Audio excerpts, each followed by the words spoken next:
بات یہ چل رہی ہے کہ اللہ تعالیٰ سے تعلق کیسے بنے گا، اور اگر کوئی انسان یہ چاہے کہ میرا تعلق اللہ کی ذات کے ساتھ بن جائے تو اسے کہاں کہاں جانا پڑے گا، کہاں کہاں سے گزرنا پڑے گا، کس کس سے ملنا پڑے گا، کس کس کی خدمت کرنی پڑے گی، کس کس کی ٹانگیں دبانی پڑیں گی۔ تو اس کے جواب میں عرض ہے کہ اللہ تعالیٰ نے خود فرمایا کہ میں تمہاری جانوں میں ہوں، اور میں تمہیں تمہاری شہرک سے بھی زیادہ قریب ہوں۔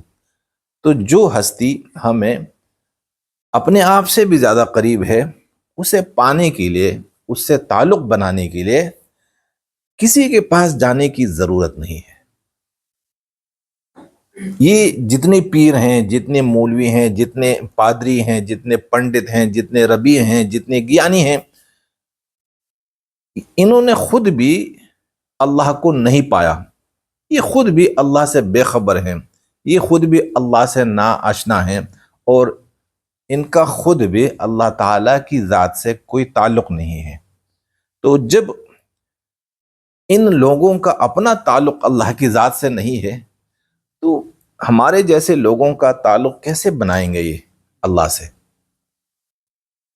اللہ تعالیٰ نے کوئی ایسا نظام رائج نہیں کیا کہ بھائی فلاں بندے کے ذریعے آپ نے مجھ سے تعلق بنانا ہے۔ اللہ نے پیغمبروں کو بھیجا ہے، اور جس جس نے بھی پیغمبروں کی تعلیم کو سچ مانا اور ان پر ایمان لائے، اور انہی تعلیمات کی روشنی میں وہ اللہ کو ڈھونڈنے لگیں گے، تو اللہ تعالیٰ اپنے آپ سے بھی زیادہ قریب ہے، وہ اللہ کو پالیں گے۔ یہ ہم جو عبادت خانوں میں جا رہے ہیں، یعنی مسجد میں جا رہے ہیں، امام بارگاہوں میں جاتے ہیں، اسی طرح کعبے میں جاتے ہیں، باقی مذاہب والے اپنی اپنی عبادت گاہوں میں جاتے ہیں اور اپنے اپنے بڑوں سے ملتے ہیں۔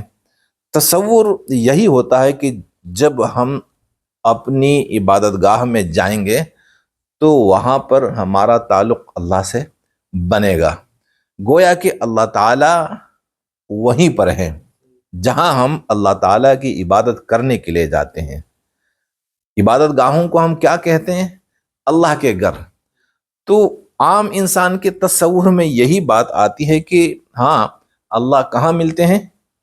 مسجدوں میں، اور پھر کعبہ میں جو بھی جائے گا ماشاء اللہ وہ تو بڑی بات ہے، وہاں تو اللہ ہے ہی، کیونکہ وہ تو بیت اللہ ہے، خود ہی اللہ نے فرمایا کہ یہ میرا گھر ہے۔ تو عرض یہ ہے کہ کہیں کہیں سے بھی گزرنے کی ضرورت نہیں ہے۔ اللہ تعالیٰ کی تلاش میں اپنے آپ سے نکلنا یہ حماقت ہے۔ اللہ تک جو سفر ہے اللہ کی تلاش کے لیے، وہ اپنے اندر میں ہے۔ جو انسان اپنی ذات کے اندر تلاش میں رہے گا اللہ تعالیٰ کی، تو اللہ تعالیٰ اسے اپنے آپ میں نظر آ جائیں گے۔ اللہ تعالیٰ نہ مسجد میں ہے، نہ کعبے میں ہے، نہ امام بارگاہ میں ہے، نہ گردواروں میں ہے، نہ مندروں میں ہے، نہ چرچوں میں ہے۔ اللہ تعالیٰ ہر انسان، یہ نہیں کہ بھائی جو مسلمان ہے اس کی ذات میں یا اس کی جان میں تو اللہ ہے، لیکن غیر مسلم چونکہ ہم اسے کیا سمجھتے ہیں؟ پلید سمجھتے ہیں نا، کہ بھائی یہ ناپاک لوگ ہیں تو ان میں اللہ نہیں مل سکتے۔ نہیں، ان کے اندر بھی اللہ ہے، یعنی وہ بھی اپنی ذات میں سفر شروع کر کے اللہ تک پہنچ سکتے ہیں۔ سمجھ آ رہی ہے آپ کو؟ تو کسی جگہ میں اللہ نہیں ہے، اور اللہ تعالیٰ نے کسی کو بھی اپنا مڈل مین نہیں بنایا کہ بھائی اسی کی تھرو آپ نے میرے پاس آنا ہے۔ صرف اللہ نے پیغمبروں کو بھیجا ہے، اور جنہوں نے بھی، یعنی جو لوگ بھی پیغمبروں کی تعلیمات پر ایمان لائیں گے، ان تعلیمات کو سچ مانیں گے، اور انہی تعلیمات کی روشنی میں یہ اللہ کی تلاش میں نکلیں گے، تو اللہ تعالیٰ کا تعلق ان سے بن جائے گا۔ میں کیوں بار بار یہی کہتا ہوں کہ اللہ تعالی کسی کے ذریعے نہیں ملتے. یہ جو ہم پیروں کی ٹانگیں دباتے ہیں، ان کو نذرانے پیش کرتے ہیں اور ہدیے دیتے ہیں، پیسے دیتے ہیں، مقصد یہ ہوتا ہے کہ بھائی ہمیں اللہ مل جائے. تو آپ یقین کیجئے کہ جو بھی اپنی ماں یا اپنے باپ یا اپنے دادا و دادی، نانا نانی کی ٹانگیں دبائے گا، ان کی خدمت کرے گا، وہ اپنے گھر میں بھی اللہ تعالیٰ کو پا سکتے ہیں. ان کی ٹانگیں دبانے کی ضرورت نہیں ہے. آپ ان کو دیکھ لیں اچھی طرح. میں یہ نہیں کہتا کہ سارے خراب ہیں. جیسے علامہ اقبال صاحب کہتے ہیں کہ ان کے ہر کام میں دنیا طلبی کا سودا. ان کے ہر کام میں ان کے بارے میں بتایا جاتا ہے، انہی مولیوں کے بارے میں، انہی پنڈتوں کے بارے میں، انہی پیروں کے بارے میں. علامہ اقبال کی نظر کیا ہے کہ ان کے ہر کام میں دنیا طلبی کا سودا، ہاں مگر واز میں دنیا کو برا کہتے ہیں. صرف یہ واز اور نصیحت میں، تقاریر میں، تحریروں میں دنیا کو برا کہتے ہیں، حالانکہ ان کا ہر کام دنیا طلبی کے لیے ہے. ان سے دعا بھی بغیر پیسوں کے نہیں کروا سکتے. میں نے خود دیکھا جتنی بھی پارٹیاں ہیں، میں سیاست سے بہت قریب رہا ہوں اور میں نے سیاسی جماعتوں کو، ان کے اکابرین کو دیکھا، پھر اسی طرح مذہبی جماعتوں کو بھی میں نے دیکھا بڑی قریب سے. ان میں جتنی بھی کبریائی ہوتی ہیں، یعنی بزرگی کہ آپ نے بڑا کیسے بننا ہے اپنی جماعت میں، کوئی بھی جماعت ہو، بھلے وہ روحانی جماعت ہو، وہ نورانی جماعت ہو، وہ سیاسی سیکولر جماعت ہو یا سیاسی مذہبی جماعت ہو، کوئی بھی پارٹی ہو، اس میں آپ کی قربت جو ہوتی ہے قائد سے، یا آپ کو جو بڑا عہدہ ملے گا وہ پیسوں پہ ملے گا. جتنے آپ پیسے دیں گے اتنے آپ ان کے قریب ہوں گے. بغیر پیسوں کے آپ اپنے قائد کے قریب نہیں جا سکتے، وہ آپ کو جانتا بھی نہیں ہوگا. سیاسی جماعتوں کی بات میں کر رہا ہوں کہ جو بھی ایم پی اے، صوبائی اسمبلی کا ممبر بننا چاہتا ہوں یا قومی اسمبلی کا، اسی طرح سینٹ کا، تو سینٹ کے لیے ایک سینیٹر امیدوار اپنی پارٹی کو کتنے پیسے دیں گے؟ 50 کروڑ روپیہ. پاکستان کے 50 کروڑ روپیہ، 50 کروڑ تو یہ ہدیے میں دے گا اور اس کا حساب کتاب نہیں ہوگا. یہ جتنے بھی لیڈر ہیں، ان کے گھروں کو آپ جا کے دیکھ لیں، ان کے گھروں میں لاکر ہیں، کیونکہ اپنے نام پہ پیسے نہیں رکھ سکتے بینکوں میں، اور انہوں نے تہخانے بنائے ہیں، وہیں پہ یہ لوگ پیسے رکھتے ہیں. اور یہ پیسے کہاں سے آتے ہیں؟ بھائی کسی کو وزیر بنایا، کسی کو مشیر بنایا. وزیر بھی اربوں میں بھی جب دے گا تو وزیر بنے گا، فری میں نہیں بن سکتا.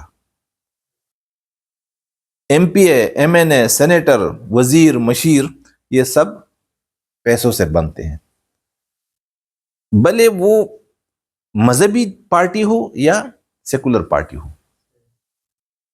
تو ان کے ہر کام میں دنیا طلبی کا سودا، ہاں مگر واز میں دنیا کو برا کہتے ہیں. تو جس طرح میں نے عرض کیا تھا کہ پولیٹیکل پارٹیاں ہیں، اسی طرح مذہبی پارٹیاں ہیں، اور ہم انہی پارٹیوں کے دھوکے میں آ کے ان کے اکابرین کو پتہ نہیں کیا کیا سمجھتے ہیں. ہم کہتے ہیں اہل کشف ہیں، اہل کرامت ہیں، یہ ہیں وہ ہیں. بھائی یہ اللہ تعالیٰ کے نبی صلی اللہ علیہ وسلم کی زیارت نصیب ہو رہی ہے، اور روزانہ اور ہر رات، اور اس طرح نا، اور پتہ نہیں کیا کیا عقائد ہیں ہمارے کہ بھائی یہ حضرت جو ہے صبح کی نماز کہاں پڑھتے ہیں؟ مدینے میں پڑھتے ہیں، اور عشاء کی نماز مدینے میں پڑھتے ہیں تو یہاں پر، لیکن حضوری ان کی کہاں پہ ہیں؟ مدینے میں ہیں. بھئی آپ نے جب نماز مدینے میں پڑھنی ہے تو کھانا بھی وہاں کھا کے جائیں. کھانا تو مرید کے گھر کھاتے ہیں اور نماز مدینے میں پڑھتے ہیں.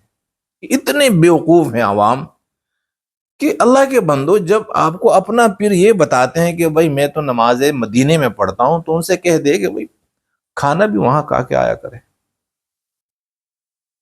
تو تعلق مع اللہ جو ہے یہ انتہائی آسان ہے، لیکن مشکل کیوں؟ اسی لیے کہ ہم نے وسیلے ڈھونڈے ہیں، اور انہی وسیلوں کے ذریعے ہم اللہ تک پہنچنا چاہتے ہیں، اور جو وسیلے ہمارے ہیں وہ خود کوکلے ہیں، وہ خود اللہ سے بہت دور ہیں۔ تو جو خود اللہ سے دور ہوں گے ہمیں کیسے قریب کر سکیں گے؟ تو مقصد یہ ہے کہ اگر ہم یہ چاہتے ہیں کہ اللہ سے تعلق بن جائے تو اللہ سے براہ راست ہو جائیں ہم۔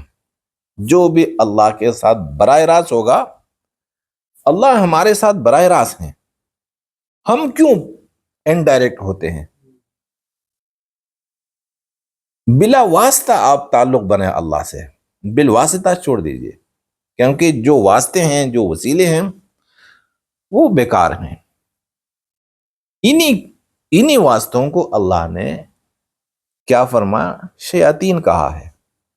اور اگر ہم نے اللہ کے قریب ہونا ہو تو ہم نے ان سے پناہ لینی ہے۔ اعوذ باللہ من الشیطان الرجیم۔ شیطان کسے کہا جاتا ہے؟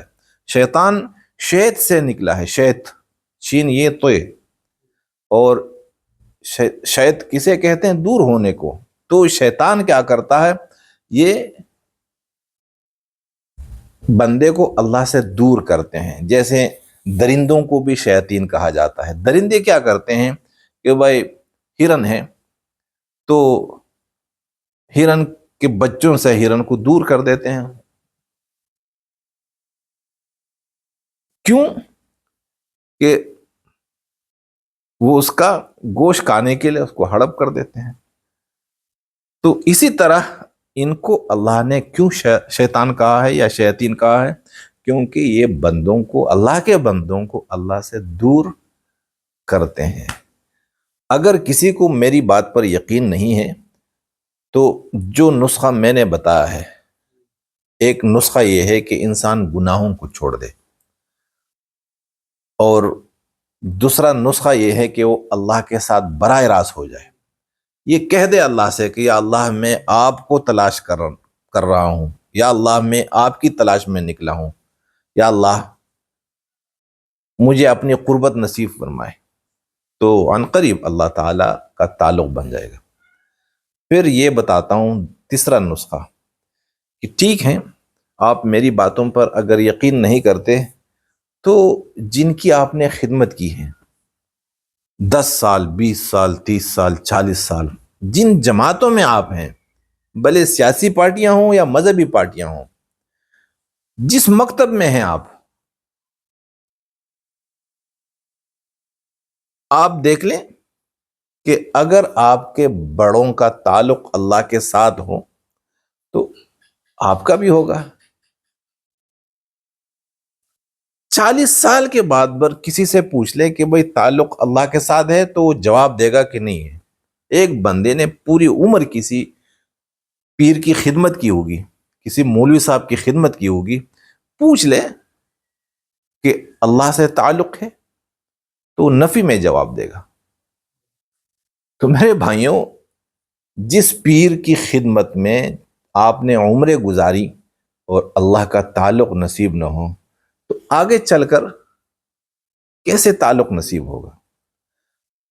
مقصد یہ ہے کہ آپ دیکھ لیں کہ بھائی یعنی جن کی خدمت میں کر رہا ہوں، جن کی عقیدت میرے دل میں ہے اور جن کو میں اللہ والا سمجھتا ہوں، تو کیا ان کی خدمت کرنے میں مجھے کوئی فائدہ ہوا؟